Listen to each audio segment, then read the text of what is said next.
ಇನ್ನು ಕೇಂದ್ರ ಗೃಹ ಸಚಿವ ಅಮಿತ್ ಶಾ ವಿರುದ್ಧ ವಿಪಕ್ಷಗಳು ಪ್ರತಿಭಟನೆಗೆ ಮುಂದಾಗಿದೆ. ಸಿಜೆಪಿ ಪ್ರತಿಭಟನಾಕಾರರ ಮೇಲೆ ಪೊಲೀಸರು ಏನು ದೌರ್ಜನ್ಯಕ್ಕೆ ಮುಂದಾಗಿದ್ರು, ದೌರ್ಜನ್ಯ ನಡೆಸಿದ್ರು, ಅದಕ್ಕೆ ಖಂಡನೆ ವ್ಯಕ್ತಪಡಿಸಿ ಈಗ ಪ್ರೊಟೆಸ್ಟ್ ಮಾಡೋದಕ್ಕೆ ಮುಂದಾಗಿದ್ದಾರೆ.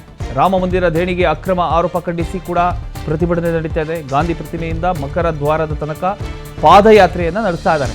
ಸಂಸತ್ ಆವರಣದಲ್ಲಿರತಕ್ಕಂಥ ಮಹಾತ್ಮ ಗಾಂಧೀಜಿ ಪ್ರತಿಮೆ, ರಾಹುಲ್ ಗಾಂಧಿ, ಪ್ರಿಯಾಂಕಾ ನೇತೃತ್ವದಲ್ಲಿ ವಿಪಕ್ಷಗಳ ಒಂದು ಪ್ರತಿಭಟನೆ ನಡೀತಾ ಇದೆ. ಕೇಂದ್ರ ಗೃಹ ಸಚಿವ ಅಮಿತ್ ಶಾ ಉತ್ತರ ನೀಡಬೇಕು ಅಂತ ವಿಪಕ್ಷಗಳು ಈಗ ಪಟ್ಟು ಹಿಡಿದು ಕೂತಿದೆ. ಸೊ ಈಗ ಅಮಿತ್ ಶಾ ಅವರ ಉತ್ತರ ಯಾವ ರೀತಿ ಇರುತ್ತೆ ಗೊತ್ತಿಲ್ಲ.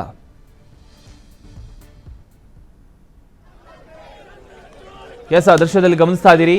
ಈಗ ಪ್ರೊಟೆಸ್ಟ್ ಮೆರವಣಿಗೆಯ ಮೂಲಕ ಒಂದು ಪ್ರೊಟೆಸ್ಟ್ ಅನ್ನು ಮಾಡ್ತಾ ಇದ್ದಾರೆ. ಸಂಸತ್ ಆವರಣದಲ್ಲಿ ರಾಜಕೀಯ ವಾತಾವರಣ ಮತ್ತೆ ಕಾವೇರಿದೆ. ಕೇಂದ್ರ ಗೃಹ ಸಚಿವರಾಗಿರ್ತಕ್ಕಂಥ ಅಮಿತ್ ಶಾ ವಿರುದ್ಧ ವಿಪಕ್ಷಗಳು ಈಗ ತೀವ್ರ ಪ್ರತಿಭಟನೆ ನಡೆಸ್ತಾ ಇದೆ. ವಿವಿಧ ವಿಚಾರಗಳನ್ನು ಮುಂದಿಟ್ಟುಕೊಂಡು ವಿಪಕ್ಷಗಳು ಸರ್ಕಾರವನ್ನ ತರಾಟೆಗೆ ತೆಗೆದುಕೊಂಡಿದ್ದು ಸಂಸತ್ ಕಲಾಪಕ್ಕೂ ಇದರ ಬಿಸಿ ತಟ್ಟಿದೆ. ಸಂಸತ್ ಆವರಣದಲ್ಲಿರ್ತಕ್ಕಂಥ ಮಹಾತ್ಮ ಗಾಂಧೀಜಿ ಪ್ರತಿಮೆಯಿಂದ ಮಕರ ದ್ವಾರದ ತನಕ ವಿಪಕ್ಷ ನಾಯಕರು ಪಾದಯಾತ್ರೆಯನ್ನು ನಡೆಸಿದರು. ಈ ಪ್ರತಿಭಟನೆಯಲ್ಲಿ ರಾಹುಲ್ ಗಾಂಧಿ ಹಾಗೂ ಪ್ರಿಯಾಂಕಾ ಗಾಂಧಿ ಸೇರಿದಂತೆ ಹಲವು ವಿಪಕ್ಷಗಳ ಸಂಸದರು ಭಾಗವಹಿಸಿ ಕೇಂದ್ರ ಸರ್ಕಾರದ ವಿರುದ್ಧ ಘೋಷಣೆಗಳನ್ನು ಕೂಡ ಕೂಗಿದ್ದಾರೆ.